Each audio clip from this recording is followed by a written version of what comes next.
कुख्यात गुंड निलेश घायवळ प्रकरणामध्ये माजी आमदार रवींद्र धंगेकर यांनी मंत्री चंद्रकांत पाटील यांच्यावर टीका केल्याचं पाहायला मिळालं आहे। आणि याच प्रकरणामध्ये निलेश घायवळ याचा भाऊ सचिन घायवळ याला गृहराज्यमंत्री योगेश कदम यांच्या शिफारसीनं शस्त्र परवाना मिळाल्याचं पुढे आलेलं आहे। भाऊ, तुमच्याच पक्षाचे नेते गृहराज्यमंत्री योगेश कदम यांच्या शिफारसीने जे आहे निलेश घायवळच्या भावाला शस्त्र परवाना मिळाला। याच्यामध्ये मी कदम साहेबांना भी विनंती केलेली आहे आणि शिंदे साहेबांशी मी बोलणार आहे।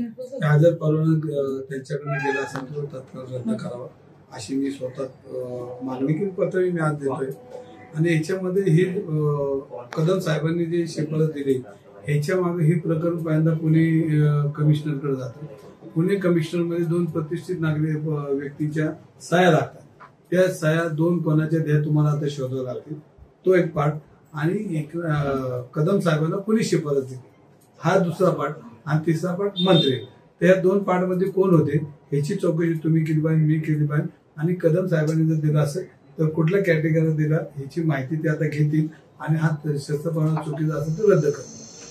भाऊ, सुरुवातीला पाहिलं तर पोलीस आयुक्तांनी परवानगी जी आहे ती नाकारलेली होती आणि त्यानंतर योगेश कदमांनी त्यांच्याकडे असणाऱ्या अधिकारांचा वापर करून हा शस्त्र परवाना सिस्टीम मध्ये पहिल्यांदा त्या खात्यात जावं लागतं। खात्याने नाकारल्यानंतर मंत्र्यांकडे त्याला पावर असतं, मग मंत्री त्याच्यावर सही करत असतात।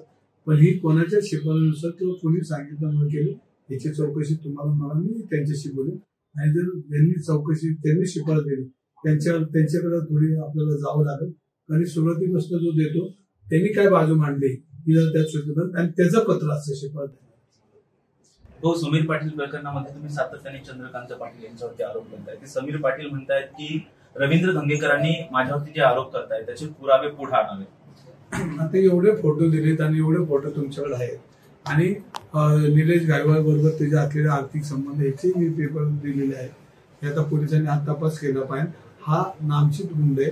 हा मला भारतीय जनता पार्टीचे अनेक कार्यकर्ते भेटले, भाऊ हा आमचा पक्ष चालवतो, आमची उमेदवारी ठरवायची त्याच्या हातात असते। पश्चिम महाराष्ट्रामध्ये जे जे उमेदवार बदलले, जे जे गुन्हेगार उमेदवार दिलेत ते याच्या आशीर्वादाने दिलेत, याची तुम्ही सखोल चौकशी करा। चंद्रकांत दादा पाटलांच्या बसून तो जर म्हणतोय लोकप्रतिनिधी रवी धंगेकरला मोका लावा, मोकाचा आरोपी हे बोलतोय, म्हणजे ही काय चंद्रकांत दादाची भाषा बोलतो का? चंद्रकांत दादाचं सहीचे अधिकार ह्याला दिलेत का? हे सगळं आपण बघितल्यानंतर पोलीस खात्यामध्ये ह्याच्याबद्दल असंतोष आहे, पण दादा त्याला पाठीशी करणार असेल पोलिसांचं मत। ते म्हणतात की तुम्ही कोणाच्या तरी सांगण्यावरून आरोप करताय, तुमचे मोबाईल तपासावे, तुमचे फोन तपासावे आणि तुमच्यावरच मोको करावं। माझे फोन रोडवर पडलेला असं मला अनेक लोकांचे फोन येतात।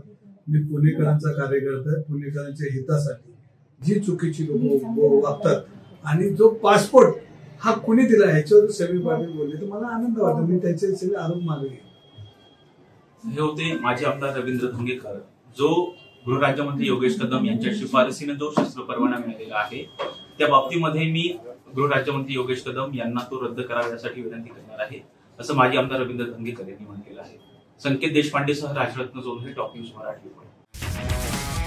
तुमची car, electric panel, data server आगीपासून सुरक्षित आहे का? नाही? मग आजच बसवा F protect temperature activated fire suppression device.